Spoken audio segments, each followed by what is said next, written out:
Imagine you are the United States.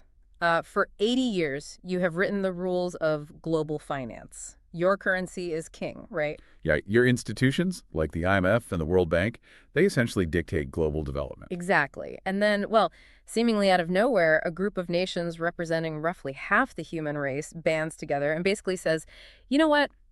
We are building our own system. It is a massive shift. And today, we are initiating a high-retention strategic briefing on exactly how that happened. Yeah, we are doing a cause and effect breakdown of how BRICS morphed from, like, a Wall Street acronym into Washington's ultimate geopolitical nightmare. And we are culminating this analysis by focusing on a really massive pivot point in global politics. Yeah. That is, India officially assuming the BRICS chairmanship on January 1st, 2026. We are relying entirely on a stack of highly detailed international relations chapters that trace this evolution.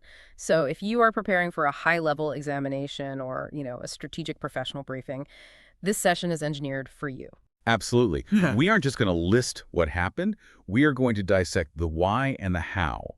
We'll be moving continuously from geopolitics to economics to security and finally to domestic policy impact. Okay, let's unpack this. We cannot accurately evaluate the geopolitical shockwaves of the most recent 2025 Rio Summit without first, establishing the foundational logic of this bloc. Right. You have to look at the genesis and the strategic complementarity of BRICS Yep. between 2003 and 2024. And the timeline starts with a highly specific and honestly, well, a bizarre trigger event. What's fascinating here is the absolute irony of the origin. It wasn't a secret diplomatic meeting in Geneva or anything like that. No, not at all. It was a 2003 report by the investment bank Goldman Sachs. The title was Dreaming with BRIC, The Path to 2050. Yeah, the term BRICS, Brazil, Russia, India, China. It was articulated by Western financial analysts. They were simply trying to project the future of global economic growth Yeah. to sell emerging market assets to investors. Right. It was literally a marketing brochure. Exactly. Goldman Sachs hypothesized that by 2050, the economies of these four nations would fundamentally disturb the existing pecking order of the rich, industrialized world.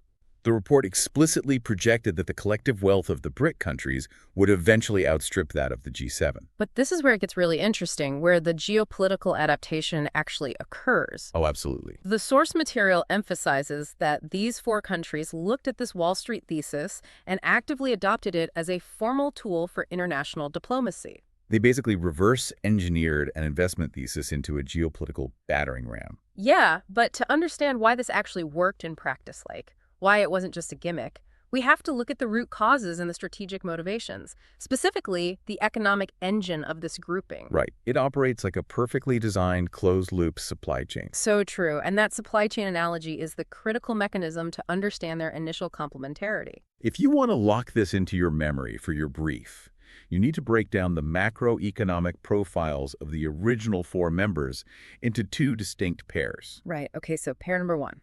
On one side, you have India and China. These are the demographic titans of the world, and they are the manufacturing heavyweights. The factories of the world, essentially. Exactly.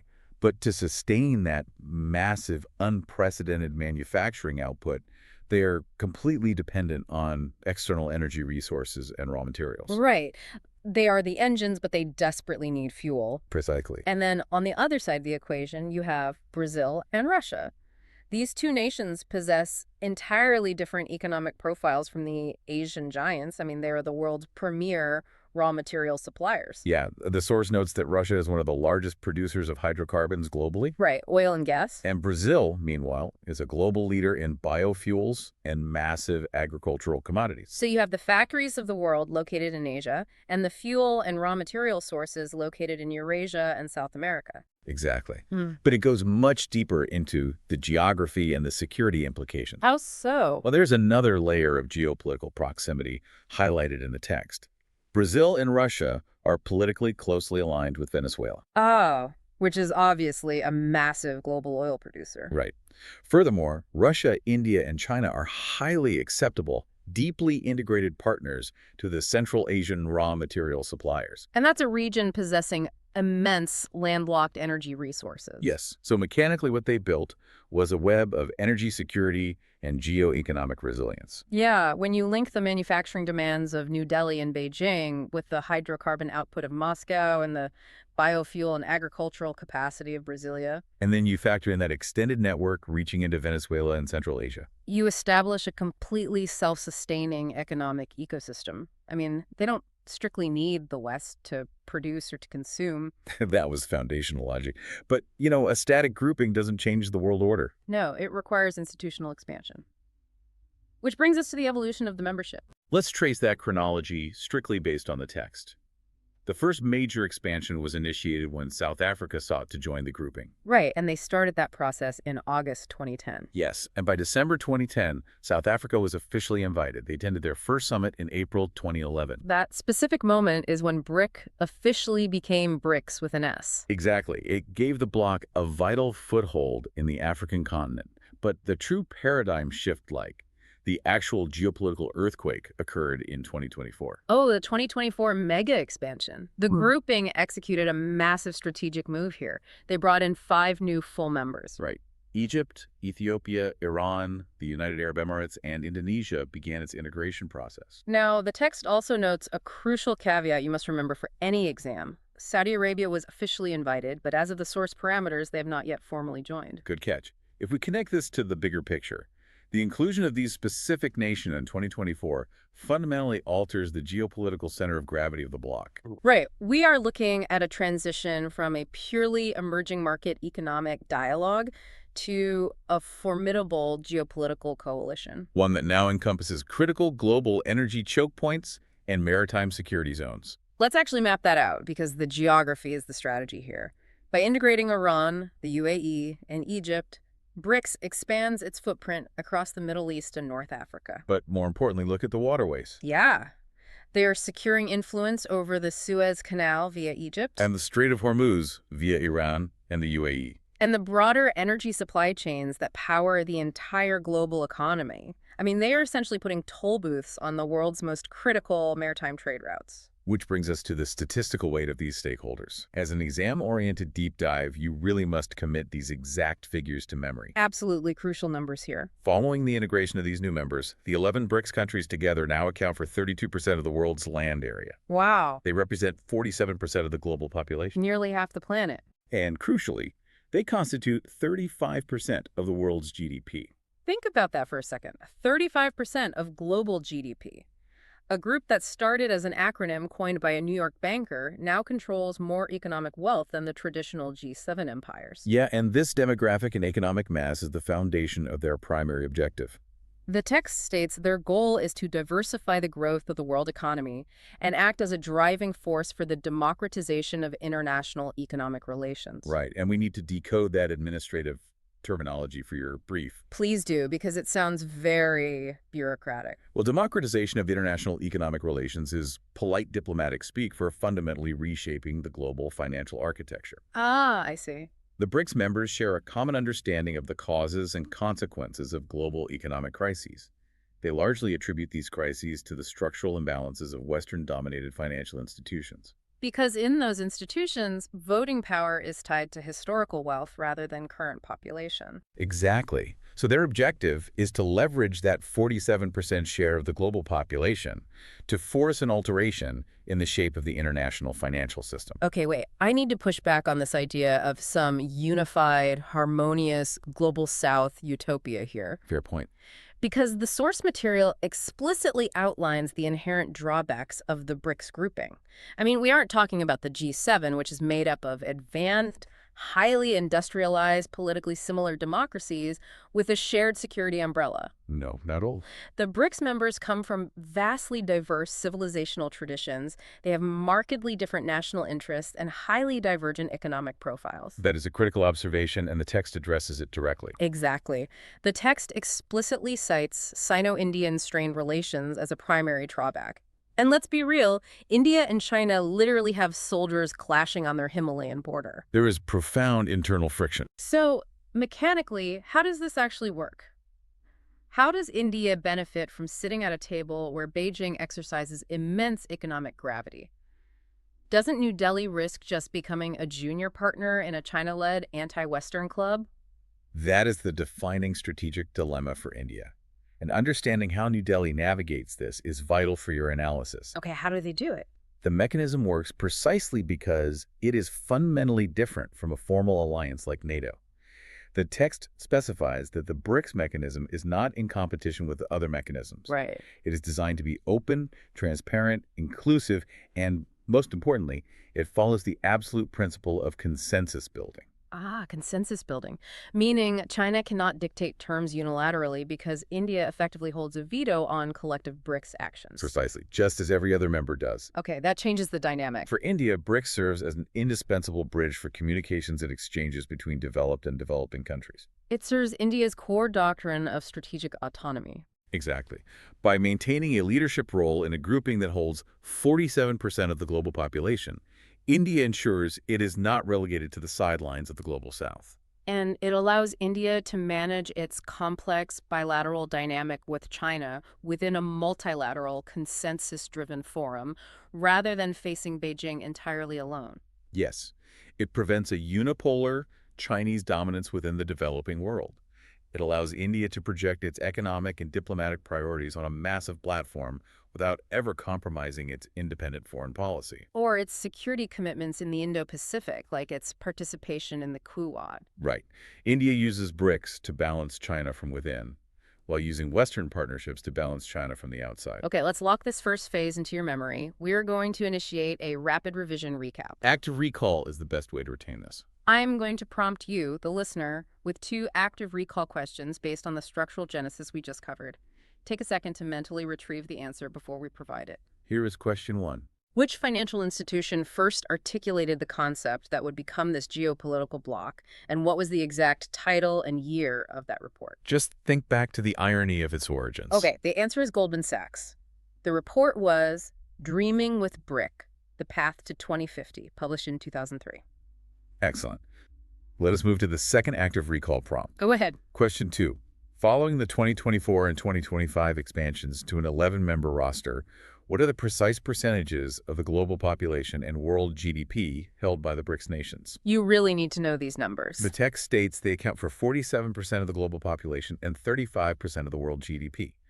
These metrics are the empirical foundation for any argument you make about BRICS influence. Now, we are going to synthesize this first section into actionable exam answer frameworks. If you are drafting a brief, this is exactly how you structure the intelligence. We will begin with the 150-word answer framework. The prompt is, trace the evolution of BRICS from an economic acronym to a geopolitical bloc. Okay, if you have a strict 150-word limit, here is your framework. You must begin with the genesis, explicitly citing the 2003 Goldman Sachs report. Next, establish the core economic complementarity. Contrast the manufacturing dominance of India and China with the energy and raw material output of Russia and Brazil. Then you document the chronological timeline. South Africa's inclusion in 2010 forming BRICS, and the massive 2024 expansion adding the Middle Eastern and African nations to secure strategic choke points. And conclude by stating their primary unified goal, the democratization of international economic relations. Now let's expand that into the comprehensive 250-word answer structure for a higher weighted strategic analysis. This requires a much deeper cause and effect linkage. Right. Your introduction must immediately link that Goldman Sachs 2003 genesis directly to the group's primary objective, establishing an alternative financial architecture. Don't just say they started. Say why they formalized. For the body paragraphs, you must structure the analysis into 3 distinct pillars. Pillar 1 is economic complementarity. You need to specifically detail the supply chain dynamic, the manufacturing hubs, versus the hydrocarbon and biofuel producers. Pillar 2 is statistical significance. Deploy the exact metrics here. 35% GDP, 47% population, and 32% land area. And Pillar 3 is inherent drawbacks. You cannot ignore the friction. It shows mature analytical depth. You must explicitly mention Sino-Indian strained relations and the challenge of managing diverse civilizational and economic profiles. Finally, your conclusion must frame the bloc's overall significance. Conclude that despite these profound drawbacks and border frictions, BRICS endures because it functions as a non-competing, consensus-based bridge for the Global South, effectively enabling strategic autonomy for its members. To ensure maximum retention, here is the bullet point format with the exact administrative keywords you must underline in your analysis to signal absolute comprehension to your reader. Bullet 1 is origin. Keyword to underline dreaming with BRIC 2050. Bullet 2 is economic complementarity. Keywords to underline hydrocarbons and raw materials. Bullet 3 is operational mechanism, keyword to underline consensus building. Bullet 4 is strategic objective. Key word to underline democratization of international economic relations. So they have this massive closed-loop supply chain. They have the oil and they have the factories. But raw economic weight doesn't automatically equal global power. No, it really doesn't. To actually challenge Washington and the Western institutions, they needed to turn that wealth into a legal and institutional weapon. And that exact metamorphosis happened in July 2025 at the Rio Summit. This brings us to Section 2 of our Strategic Briefing Institutionalization. The 17th BRICS Summit serves as a definitive trigger event in recent geopolitical history. We are going to examine how these nations deployed their collective weight to actively challenge global governance structures. Let's set the scene. The 17th BRICS Summit took place on July 6th and 7th, 2025 in Rio de Janeiro, Brazil. And the overarching theme of this summit is a highly testable phrase, strengthening global South cooperation for a more inclusive and sustainable governance. You absolutely need to remember that every policy measure, every financial tool, and every diplomatic statement that emerged from Rio was tethered to this specific theme of reforming global governance to favor the global South. Let's begin by clarifying the institutional timeline regarding the membership expansion. We noted earlier that a wave of nations was integrated in 2024. However, the text makes a precise distinction regarding Indonesia. It states that at the 17th summit in Rio, Indonesia officially became a full member. Ah, okay. This brought the total number of fully inducted member countries to 11. This finalizes the core membership roster for this period. But the strategic expansion didn't stop at full membership, right? It evolved into a tiered partnership model. Yes, this is a major structural evolution. The bloc realized they couldn't just keep adding full veto-wielding members without completely paralyzing the consensus process. That makes sense. So they introduced a new category of affiliation.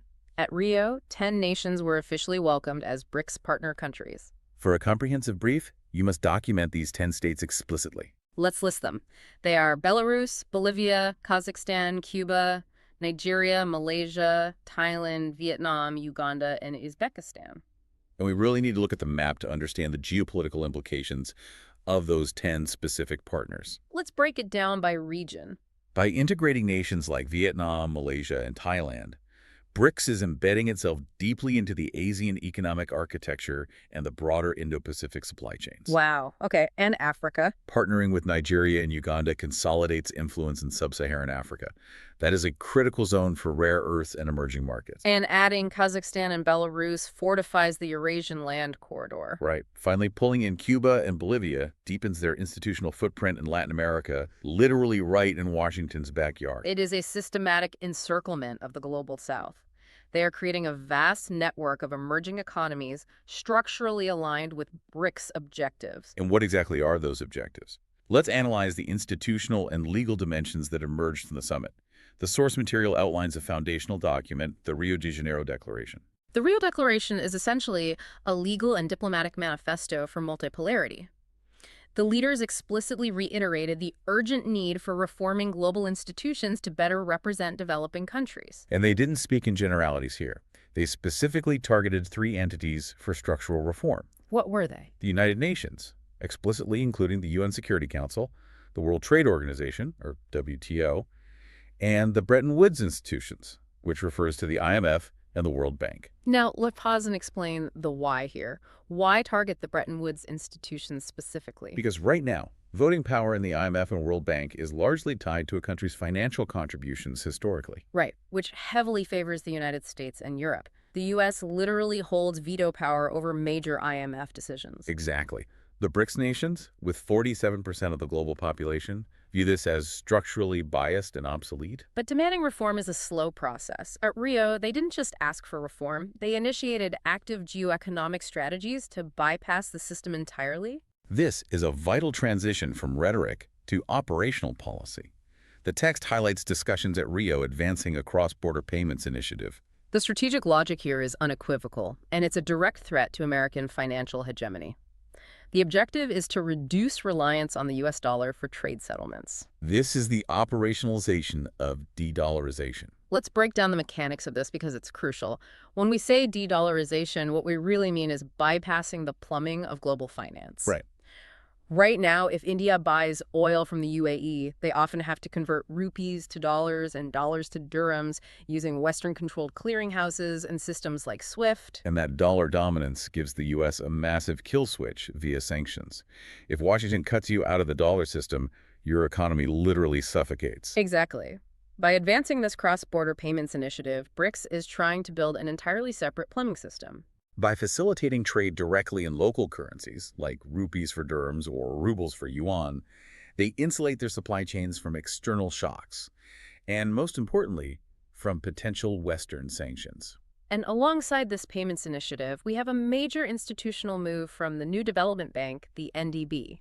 The NDB is the official financial arm of BRICS. It's essentially their alternative to the World Bank. The text states that at Rio, the NDB launched the BRICS Multilateral Guarantees, or BMG pilot program. The stated purpose of this BMG pilot is to mobilize private capital for sustainable development projects in member nations. So, analyze the dual-track financial strategy we are seeing here. Track 1 is bypassing the dollar for cross-border trade to neutralize sanctions. Track 2 is creating new multilateral guarantee frameworks to attract private investment independent of the World Bank's conditionality. It is a comprehensive financial decoupling strategy. But BRICS didn't just stick to finance at the 17th summit. They broadened their domestic and security impact by aggressively moving into climate, health, and technology diplomacy. Because if you want to govern the future, you have to write the rules for these sectors. On the climate front, the summit adopted a framework declaration on climate finance. This declaration is a 5-year roadmap. It's designed to fundamentally transform the bloc's capacity to raise and distribute resources for climate action. Again, bypassing Western climate funds, which often come with stringent political conditions. Crucially, this framework formally endorsed Brazil's specific domestic initiative, the Tropical Forest Forever Fund. And here is a massive geopolitical linkage for India's strategic timeline. Pay close attention to this. This is huge. The Rio Summit saw the entire BRICS bloc officially pledge support for India's bid to host the COP33 Environmental Summit in the year 2028. This is a monumental diplomatic victory for New Delhi. It perfectly illustrates how India utilizes the consensus-building mechanism of BRICS. India managed to secure the backing of a coalition representing 47% of the global population for its own climate diplomacy leadership. It amplifies India's voice on the global stage exponentially. The summit also pushed into human security. The text notes the launch of the Partnership for the Elimination of Socially Determined Diseases. This is aimed directly at the root causes of health disparities, like poverty and lack of sanitation, that disproportionately affect the developing world. Furthermore, they looked at technology dependence. They adopted a leader's statement on global governance of artificial intelligence. The inclusion of AI governance is highly strategic. The statement advocates for inclusive, sustainable, and responsible AI development. The underlying logic here is that the Global South refuses to be left behind, while Western tech giants establish the regulatory and ethical frameworks for the most transformative technology of the 21st century. They are demanding a seat at the regulatory table. Finally, for Section 2, we must examine the geopolitical and security implications that emerged from Rio. As per our mission, we are engaging in impartial reporting strictly based on the provided text. We are analyzing how this bloc projects power. The BRICS bloc utilized this summit to issue unified, official political stances on highly volatile international security issues. Right. Regarding the crisis in West Asia, the bloc formally called for a Gaza ceasefire and reiterated the demand for a two-state solution. Geopolitically, this aligns the bloc with the broader sentiments of the Global South. They also explicitly condemned military strikes against Iran that had occurred previously in June 2025. Demonstrating solidarity with their newest member. Furthermore, on the issue of global security, the BRICS leaders reaffirmed a unified stance on counterterrorism. The text explicitly states they condemned terrorism in all its forms and manifestations, including specific recent attacks, and reaffirmed the absolute need for zero tolerance. What is the strategic takeaway here? This unified geopolitical messaging demonstrates that BRICS has completed its metamorphosis. It is no longer just an economic forum discussing emerging markets. It is a cohesive political bloc capable of projecting unified stances on severe international security crises. Let's lock in Section 2. It is time for our second rapid revision recap. I have 2 active recall questions based on the institutional developments of the 17th summit. Take a moment to retrieve the information. Here is question 1. What specific financial initiative was advanced at the Rio Summit with the strategic logic of reducing reliance on the US dollar for trade settlements? Think about bypassing the SWIFT system. The answer is the Cross-Border Payments Initiative. Moving to question 2, which bridges environmental policy and India's strategic timeline? Which major environmental summit is India bidding to host in the year 2028, a bid that received formal, unified backing from the BRICS bloc at the Rio Summit? Recall the year and the acronym. The answer is CUP 33. Let us immediately translate Section 2 into our exam answer framework 2. We will start with the 150-word answer framework. The prompt is, outline the key outcomes of the 17th BRICS Summit regarding global governance and finance. For a 150-word brief, here is your framework. You must establish the Rio Declaration's commitment to multipolarity and the explicit demand for reforming the Bretton Woods institutions. Next, detail the financial autonomy measures. Specifically name the Cross-Border Payments Initiative designed for de-dollarization and the NDB's launch of the BMG pilot to mobilize private capital. Conclude by noting how these financial tools support the broader goal of equitably representing developing countries in a restructured global order. To scale this up to the comprehensive 250-word answer structure, we will follow a rigorous 4-part progression. Introduction, state the time and place. The 17th Summit, Brazil, July 2025, and state the theme strengthening Global South cooperation. Body paragraph 1, focus on expansion. Detail Indonesia's elevation to the 11th full member and the onboarding of the 10 new partner countries, establishing the bloc's expanding geographic footprint into ASEAN, Africa, and Latin America. Body paragraph 2, focus on financial autonomy and diplomacy. Explain the dual strategy of de-dollarization through the Cross-Border Payments Initiative and private capital mobilization via the NDB guarantees. Then, seamlessly link this economic autonomy to climate and tech diplomacy. Highlight the key OF83 bid backing for India and the AI governance statement. Body paragraph 3, focus on geopolitical unity. Impartially recount the bloc's unified stances, the Gaza and Iran statements, alongside the zero-tolerance policy on counterterrorism. Conclusions summarize the strategic shift. Conclude that the 17th Summit marks the definitive transition of BRICS from a purely economic dialogue to a concrete, operational platform for global institutional reform. For your final revision of this section, here is the bullet point format with the required administrative keywords you must underline. Bullet 1 is Summit theme, keyword inclusive and sustainable governance. Bullet 2 is institutional reform target, keyword Bretton Woods institutions. Bullet 3 is financial innovation, keyword NDB BMG pilot. Bullet 4 is climate and health initiatives, keywords Tropical Forest Fund and socially determined diseases. Committing these specific terms to memory guarantees precision and authority in your analysis. We have now established the economic foundation of BRICS and its aggressive institutional assertiveness at the 2025 Rio Summit.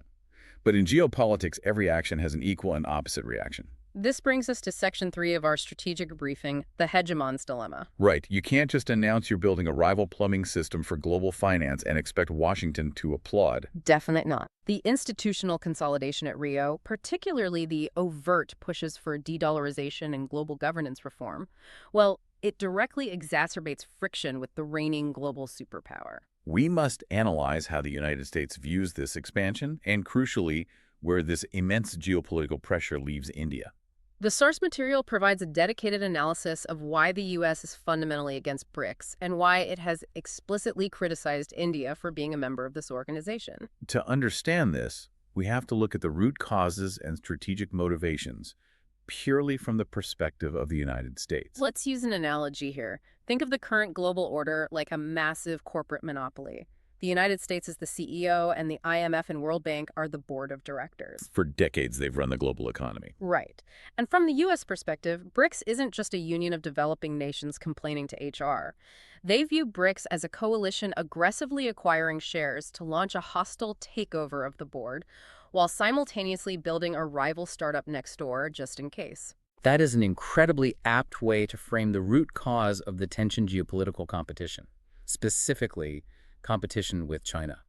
The text notes that BRICS has increasingly been driven by China's immense economic and political clout. If we connect this to the bigger picture, the U.S. perceives China as its primary systemic strategic rival. Consequently, Washington views a stronger China-led or China-influenced BRICS not just as an economic forum, but as a direct threat to the U.S.-led international order. And the expansion validates those fears for Washington. The massive expansion of BRICS, often referred to as BRICS Plus, is interpreted by the U.S. as Beijing successfully growing its global coalition and establishing an alternative architecture of influence. And the most acute existential threat to that U.S.-led architecture is the threat to the U.S. dollar. We discussed the mechanics of the cross-border payments initiative earlier.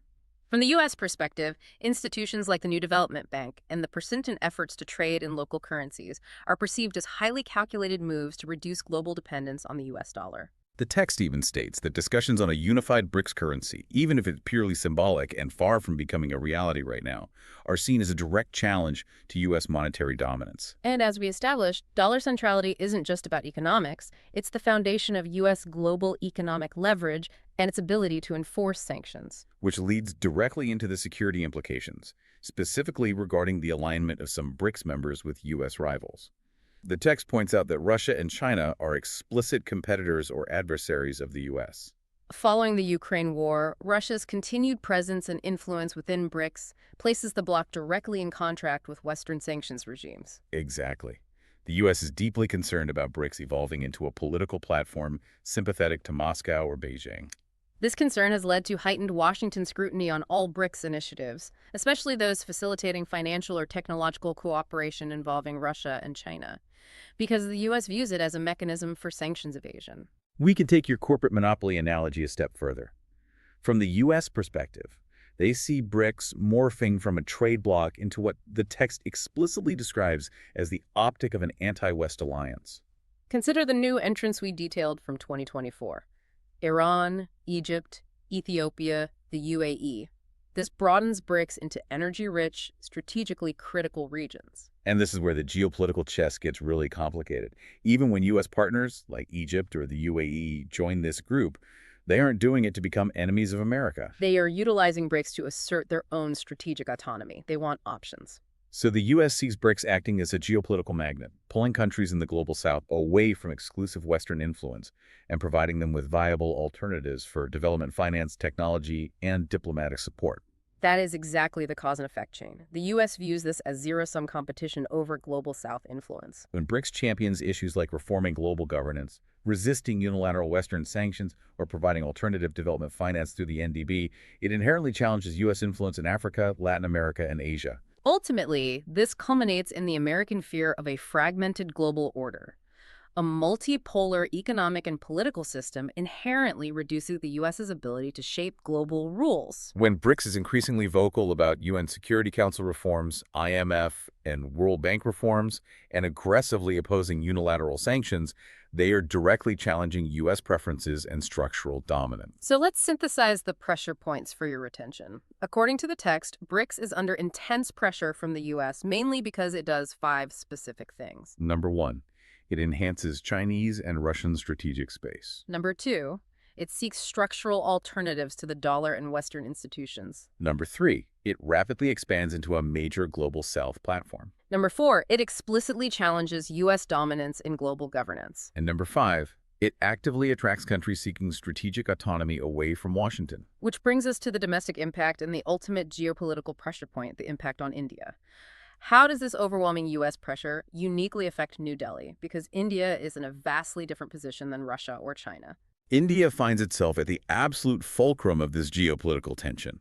The text notes that India is explicitly criticized by the U.S. for its membership in BRICS. Yet, India remains deeply structurally committed to the bloc to preserve its strategic autonomy. India is executing what is arguably the most delicate balancing strategy in modern geopolitics. Let's explore that balancing act because it's a tightrope. On one hand, India is aggressively engaging with the West for critical technologies, defense partnerships, and maritime security in the Indo-Pacific, most notably through mechanisms like the QIAMI alongside the U.S., Japan, and Australia. But simultaneously, India is anchoring the BRICS consensus. Why? to ensure that this massive Global South platform is not entirely co-opted by its strategic rival China and turned into a purely anti-Western weapon. India's inside the tent, ensuring the bloc remains focused on geoeconomics and multipolarity rather than just anti-Americanism. And this balancing act reaches its ultimate pivot point based on the final fact provided in our source material. This is where the timeline hits the present day. On January 1st, 2026, India officially assumed the BRICS chairmanship, taking over the presidency from Brazil. This launched India's year-long presidency, marked by the unveiling of the official logo, theme, and website in New Delhi. This event places India at the absolute center of this global tug-of-war. India is now officially steering the very institution that the United States views as the primary systemic challenger to the international order. It is a monumental diplomatic undertaking. By assuming the chair in 2026, India is responsible for managing the severe internal contradictions of an 11-member bloc, Navigating the demands of the 10 newly minted partner countries. and deflecting the immense external pressure from the United States, all while attempting to advance the core objective of democratizing international economic relations. Let's initiate our third and final rapid revision recap to lock in this geopolitical dynamic. I have two active recall questions for the listener. Here is question 1. Based strictly on the text, what are three primary reasons the United States is fundamentally opposed to the BRICS grouping? Take a moment to retrieve the concepts. The core reasons are: 1, BRICS enhances Chinese and Russian strategic space; 2, it seeks alternatives to the US dollar and Western financial institutions; 3, it challenges U.S. dominance in global governance by creating a fragmented, multipolar order. Excellent. Now for question 2. Which establishes the current geopolitical timeline that you must know? On what exact date did India officially assume the chairmanship of the BRICS grouping, taking over the presidency from Brazil? The precise date is January 1st, 2026. Let us construct our final exam answer framework, focusing on the hegemon's dilemma. We begin with the 150-word answer framework. The prompt is, analyze the reasons behind U.S. opposition to the BRICS grouping. If you need a concise 150-word brief, your framework is straightforward. Start by stating the U.S. perception of China as its primary strategic rival, making a China-influenced BRICS a direct challenge. Next, identify the financial threat. The drive for de-dollarization through local currency trade and NDB financing. Then, highlight the security concern Russian alignment post-Ukraine and the bloc's use as a mechanism to evade Western sanctions.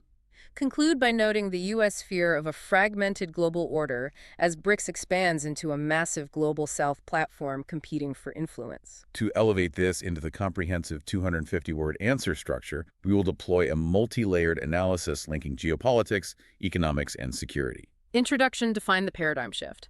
Explain how the U.S. perception of BRICS transitioned from viewing it as a benign emerging market economic group to recognizing it as a systemic strategic challenger. Body paragraph 1, geopolitical competition.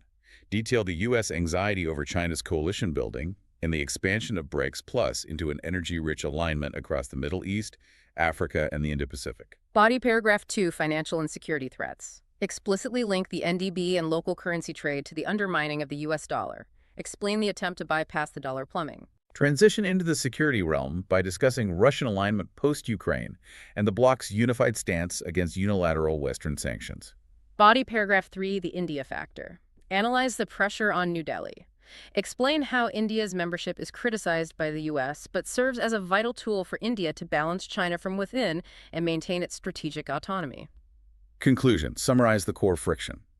Conclude that the U.S. pressure on BRICS, and specifically on India, underscores the inevitable friction between entrenched Western alliances and the Global South's aggressive pursuit of a multipolar global order. For your absolute final retention loop on this section, here is the bullet point format and the critical administrative keywords you must underline. Bullet 1 is China's role. Keyword strategic rival. Bullet 2 is financial threat. Keyword monetary dominance. Bullet 3 is security in Russia.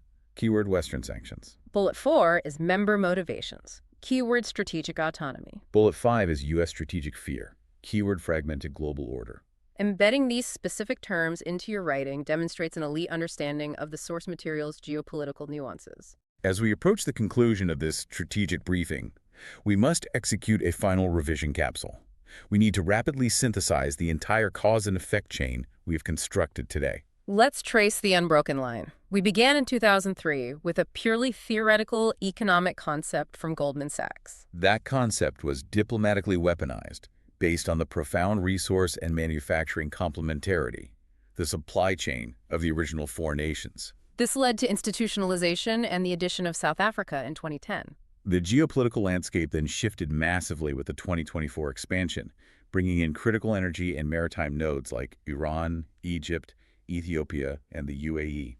This momentum culminated at the July 2025 Rio Summit, where Indonesia became the 11th member. 10 new partner countries were added across ASEAN, Africa, and Latin America. And the bloc aggressively demanded global governance reform through de-dollarization and climate diplomacy. This rapid consolidation of 47% of the world's population triggered severe U.S. backlash, driven by fears of a China-led multipolar order and the erosion of dollar dominance. Yeah. And finally, the entire complex mechanism, with all its internal Sino-Indian friction and external Western pressure, was handed over to New Delhi, with India taking the steering wheel as chair on January 1st, 2026. Which brings us to a final strategic dilemma, a forward-looking question that builds directly upon the text we have analyzed today. As India designs the geopolitical agenda for its 2026 presidency in New Delhi, how will it leverage this massive platform of 47% of the global population to force necessary reforms in global governance